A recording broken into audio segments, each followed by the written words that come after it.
Now, that is not the kind of deal that puts $100 million in your pocket. In fact, that's the kind of deal that doesn't really put any money in your pocket unless you actually produce anything, right? Here's the bombshell. Meghan and Harry's $100 million Netflix deal? Gone. Poof. Vanished faster than Meghan's relationship with her dad. But here's the twist. They've replaced it with something called a first look deal. Sounds glamorous, right? In plain English, it means Netflix gets first dibs on their ideas, but there's no guaranteed payday. They only get paid if Netflix actually buys and makes something. No more automatic millions. They've got to earn it project by project. And let's be honest, their track record for delivering hits is, let's say, inconsistent. Harry and Meghan never talk about Jesus Christ. They never talk about Buddha. They never talk about faith. It's never on their radar. But Meghan wants to teach us how to Christmas. Their first big project? A Christmas special called With Love, Meghan. Picture it. Meghan in her designer cashmere teaching the world how to do Christmas, despite famously spending the holiday with fewer family members than most people invite to a game of Uno. And let's not forget, this is the same season Kate Middleton has practically trademarked in Britain with her heartwarming, faith-filled carol concert. Kate's in church with candles and choirs, Meghan's in Montesino with scented candles and QVC-style holiday merch. Rumor has it you'll be able to buy her exclusive Christmas trinkets right after the credits roll, because nothing says sacred holiday like monetizing it. Oh, and the Masaka Kids short film? Worthy cause, sure, but insiders whisper it's another slap our logo on someone else's work move, just like their Live to Lead debacle. Remember when New Zealand's ex-Prime Minister Jacinda Ardern basically said, "Yeah, I didn't know they'd be involved, and I probably wouldn't have signed up if I had." Ouch. He's talking about setting up a rival charity, as if they're going to have charity wars. You know, as if it's all about him. Right, I'll show that Shandorka woman. I'll set up my own charity. What about the kids? What about the children? You know, really? Really? I mean, this threat to set up his own rival charity is a feat of petulant childishness, which is on a high level even for him. It's pathetic. But the real royal drama is happening off camera. Over the weekend, whispers emerged that Harry is furious about being quietly nudged out of Centibel, the African children's charity he co-founded in his mother Diana's memory. Sources claim he's threatening to set up a rival charity just to outflank the current leadership, because nothing says it's about the kids like turning it into a charity turf war. Think Succession, but with more polo and fewer business meetings. And here's where it gets deliciously messy. Dr. Sophie Chandelora, the charity board member who publicly accused Harry of being toxic for the brand, apparently felt his fundraising style was more champagne polo matches than hands-on aid. She also hinted at a little too much white savior energy. That's right, while Christian Bale is out here building homes for foster kids in LA, Harry's still flying halfway around the world for photogenic cause work that just happens to look very good in glossy coffee table books. They said that the British royal family should have stepped up and defended her, and they didn't. So she's doing exactly what they accused the British royal family of doing. But the subplot everyone's dissecting? Meghan's silence. Oh yes, while Harry's been battered in the press over charities, lawsuits, and brand damage, Meghan hasn't uttered a public peep in his defense. Not on Instagram, not in a podcast, not even a casual hang in there, babe, at a gala speech. Compare that to Harry, who's defended her against everyone from the British press to the Princess of Wales, sacrificing relationships with his family, his country, and, let's be real, his royal birthright. He even printed Kate's private texts in his book for her. And yet, when his charity implodes, radio silence. Instead, on her birthday, Meghan posted pictures thanking "my husband" in passing, without even tagging or showing him. In Hollywood PR circles, that's the equivalent of giving someone a wave from across the room while ordering your second martini. Dr. Max Pemberton's column in the Daily Mail twisted the knife further, suggesting Meghan's calculated avoidance of bad press by association is exactly what she accused the royal family of doing to her. That's some Shakespearean hypocrisy right there. Calculated silence. And now, Tyler Perry, the billionaire BFF who once gave her the Hollywood golden parachute, is facing serious allegations. So is Meghan about to ghost another one of her forever friends? Once upon a paparazzi flash, Meghan and Jessica were the toast of two nations, the Duchess and her Canadian couture confidant. From royal fittings to lavish getaways, they weren't just friends, they were fashion soulmates. Jess was the woman behind the tiara. She wasn't just steaming hems, she was soothing nerves.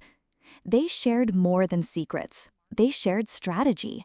Until, suddenly, they didn't. She almost pretended to her. She gaslit her into thinking everything's going to be fine. She sent her some flowers. She sent her a card.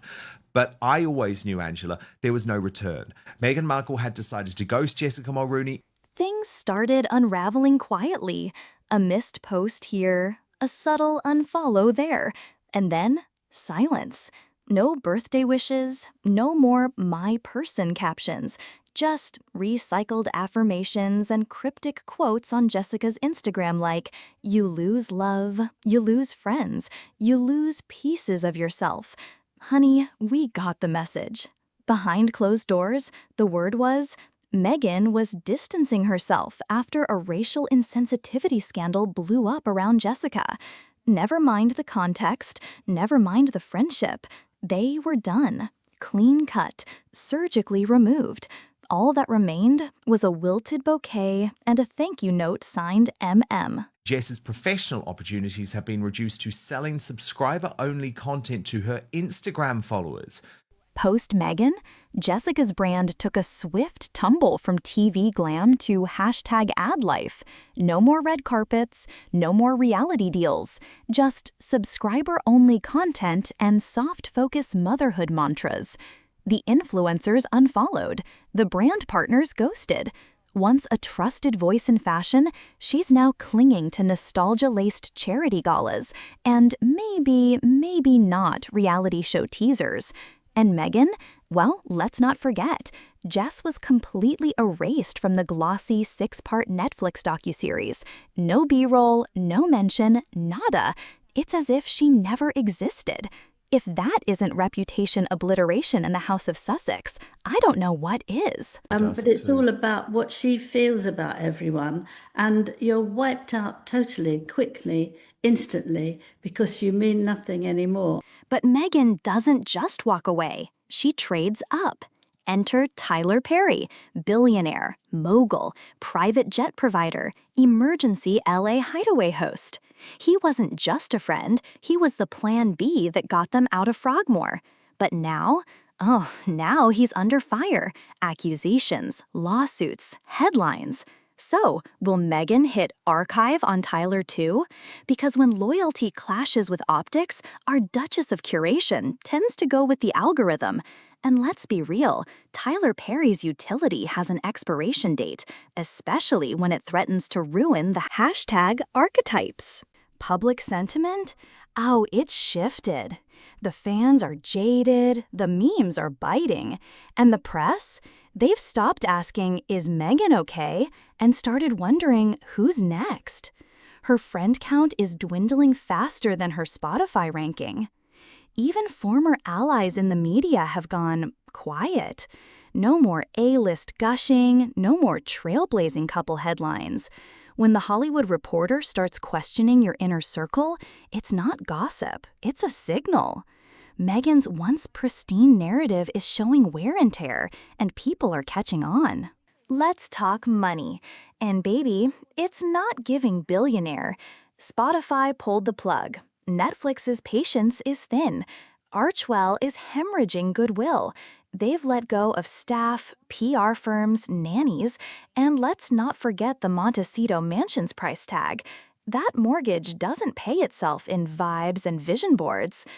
Being a brand without brand partners? Not so fun. especially when you've made a career of burning bridges, not building them. Meghan and Harry have expensive taste, but at some point, the taste starts costing more than the label's worth. No, this time the tea is red hot and potentially blood red too. Insiders say Harry threw a punch so hard it allegedly left Prince Andrew with a broken nose. A royal brawl at a family gathering? Oh yes, and the evidence just keeps adding up. But here's the kicker. Harry raced to deny it. Denied it harder than Meghan denied ever Googling the royal family. And yet, radio silence when his ghostwriter buddy named King Charles and Kate Middleton as the royal racists. Curious, no? Oh, the selective outrage. Something is off, and I smell more than just Montecito rosé. Let's rewind to sunnier times, shall we? Remember when Harry was the cheeky, beloved bad boy of the royal family? The Vegas strip down, the Invictus Games, that ginger charm we all loved? The royal wild card, but still loyal to the crown. Meghan was the fresh, glamorous edition, a Hallmark actress turned duchess, the fairy tale the world wanted. Together, they were Sussex 2.0, bold, beautiful, branding gold. But like all glossy love stories, the gloss was just a filter. It started subtle. Odd public spats, cold stares at royal engagements, that chilling Oprah interview, whispers of staff crying in the halls, and let's not forget Spare, the literary therapy session that should have come with a therapist's note and a confidentiality waiver.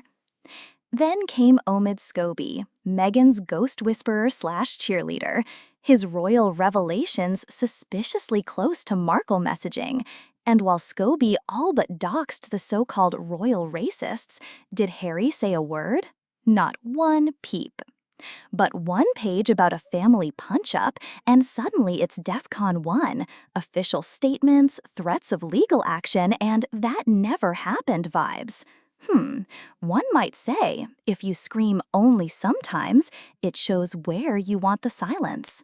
But yet, Harry, who has made through Meghan horrendous allegations against his family, he's perfectly fine with those staying out there. He didn't respond at all. Let's talk about the career car crash that is everything since Netflix signed them. Spotify dropped them faster than you can say archetypes. Their podcast? Canceled. Their scripted content? Delayed, dumped, or quietly buried.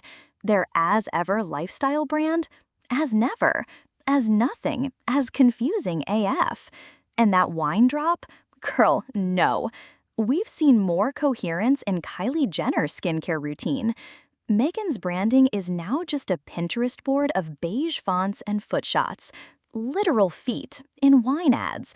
She went from royal receptions to toe-tagged influencer content. And Harry, he's paddling into the Pacific with TMZ following staged, candid pics of family beach days, captioned like it was written by ChatGPT on a sugar high. Let's be honest, the only buzz they're generating lately is from rosé with a side of PR spin. I've got to say as well, when it comes to those pictures, what's truly surprising is that for the couple who used to hang all over each other in public forums, they're not doing any of that there. But wait, not all hope is lost. Insiders say Meghan's been dialing up her contacts. We're talking A-listers, billionaires, and rumor has it, a few LA moms who really run the town. The new strategy? Less royal, more goop. Less Buckingham, more Brentwood. And Harry? Desperately seeking relevance. He wants in again, back in with the firm. Peace talks, olive branches, and palace groveling. Not for love, no, for brand survival. Because without royal access, what's left? Just another faded celeb in Malibu who once got a $100 million Netflix deal and still couldn't deliver. It's not reinvention, it's resurrection, and it's getting awkward. Public sentiment? Oh, it's shifted. The fans are jaded, the memes are biting, and the press? They've stopped asking, is Meghan okay, and started wondering, who's next? Her friend count is dwindling faster than her Spotify ranking. Even former allies in the media have gone quiet. No more A-list gushing, no more trailblazing couple headlines. When the Hollywood Reporter starts questioning your inner circle, it's not gossip, it's a signal. Meghan's once pristine narrative is showing wear and tear, and people are catching on. Public sentiment? Brutal. Twitter is a battlefield of Meghan memes, Harry hashtags, and headlines like, "Where did it all go wrong?" Former fans are now disillusioned. Former friends? Silent. Even Hollywood's elite, the Obamas, Clooneys, Oprah, have tiptoed away like party guests realizing they've overstayed. Brand Sussex is suffering from fatigue, confusion, and, dare I say, overexposure. They're no longer the rebels. They're just that couple, the ones who promised authenticity but delivered beach pap walks and foot-forward wine drops. The Crown didn't exile them, they exiled themselves. And now they're locked out, knocking with rosé in hand, and no one's opening the door.